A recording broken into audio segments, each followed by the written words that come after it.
இந்த ஆட்சியானது கடந்த 3 மாதங்களில் இவற்றை சொன்னதை மட்டுமின்றி செய்தும் காட்டியுள்ளது. இது மட்டுமல்ல, உண்மையான சமூக நீதி மற்றும் நேர்மையான நிர்வாகத்தை ஒரு கொள்கையாகவே கொண்ட ஆட்சி இது என்பது ஒட்டுமொத்த தமிழ் மக்களும் உணர தொடங்கியுள்ளனர். 2 மாதங்களுக்கு 500 யூனிட் வரை மின்சாரம் பயன்படுத்தும் மக்களுக்கு விலையில்லாமல் வழங்கப்படும் மின்சாரத்தை 200 யூனிட்டுகளாக உயர்த்தி வழங்கி மின் நுகர்வோரின் மாத செலவினை குறைத்தது. விவசாய பொதுமக்கள் கூட்டுறவு சங்கங்கள் மூலமாக பெற்ற கடனை தள்ளுபடி செய்தது. குறுவை சிறப்பு தொகுப்பை வழங்கியது. பெண்கள் பாதுகாப்பினை உறுதி செய்யும் சிங்கப்பெண் சிறப்பு அதிரடிப்படையை உருவாக்கியது.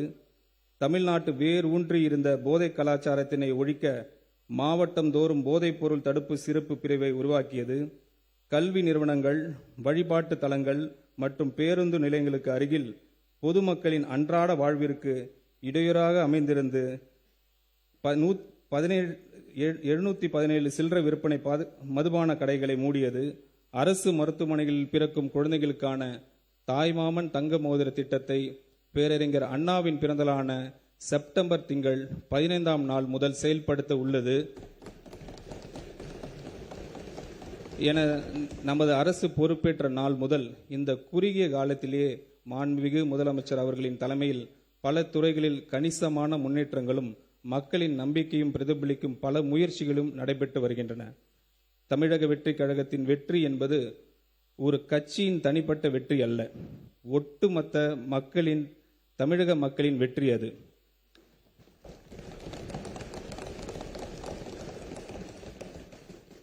மக்களுக்கான பல நல திட்டங்களை செயல்படுத்தும் நோக்கத்தில் நமது அரசு அறம், பொருள் மற்றும் இன்பத்தை நோக்கமாக வைத்து 10 தூண்களை கொண்ட வெற்றி தமிழகம் தொலைநோக்கு திட்டங்கள் ஆவணத்தின் வெளியிட்டு உள்ளது. அதன் அடிப்படையில் திட்டங்களை அடுத்து வருகின்ற 1ஆம், 3ஆம் மற்றும் 5ஆம் ஆண்டுக்குள் நிறைவேற்றத்தக்க திட்டங்களை வகைப்படுத்தி அவற்றுக்கான செயல் வடிவம் கொடுத்து வருகிறது.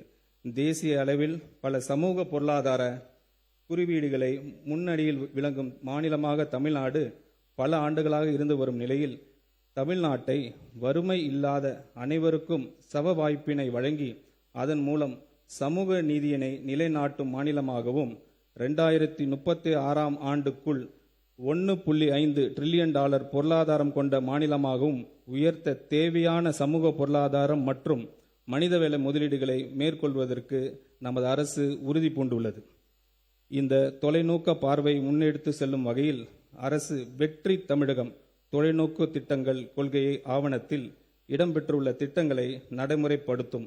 இதில் பெண்களுக்கு அதிகாரம் அளித்தல், நிர்வாகத்தை மேம்படுத்தல், அனைவருக்கும் வீடு, பாதுகாப்பான குடிநீர் வழங்குதல், வாழ்வாதார வாய்ப்புகளை உருவாக்குதல், சமூக நீதியை காத்தல், பசுமை பரப்பினை உயர்த்துதல் உள்ளிட்ட பல்வேறு துறை சார்ந்த முன் உரிமைகளை பட்டியலிடப்பட்டுள்ளன.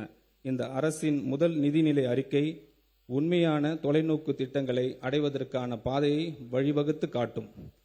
தமிழ்நாட்டின் கடன் 5 ஆண்டுகளில் மட்டும் 2 மடங்காக உயர்ந்து 10 லட்சம் கோடி ரூபாய் என்ற அளவில் இருப்பதை நமது அரசு ஆட்சி அமைந்தவுடன் வெளியிட்ட நிதி மேலாண்மை குறித்து வெள்ளை அறிக்கையின் மூலம் தெளிவுபடுத்தி உள்ளோம்.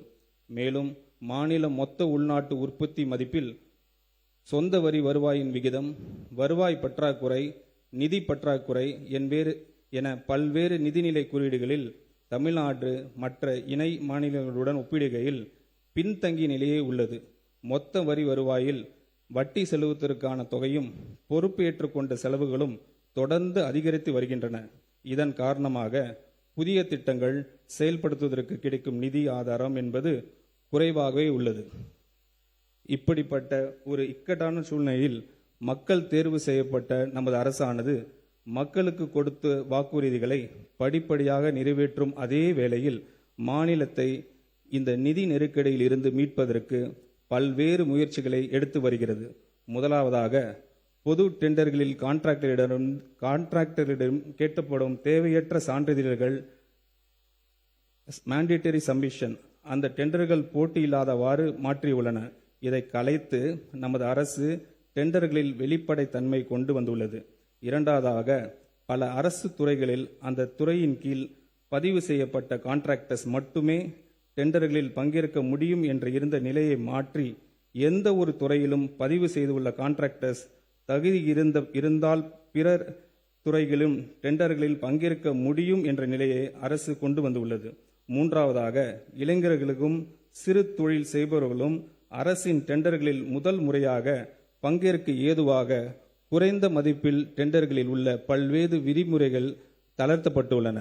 இந்த நடவடிக்கைகள் புதிய மற்றும் வளர்ந்து வரும் கான்ட்ராக்டர்ஸுக்கு அரசின் டெண்டர்ஸ் எளிதில் கிடைக்க வழிவகுக்கும்.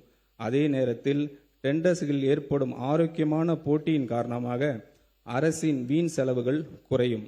இந்த முன்முயற்சிகளின் பலன்கள் அனைத்தும் அரசிற்கு கிடைக்கப் பெற தொடங்கிவிட்டன என்பதை மகிழ்ச்சியுடன் தெரிவித்துக் கொள்கிறேன்.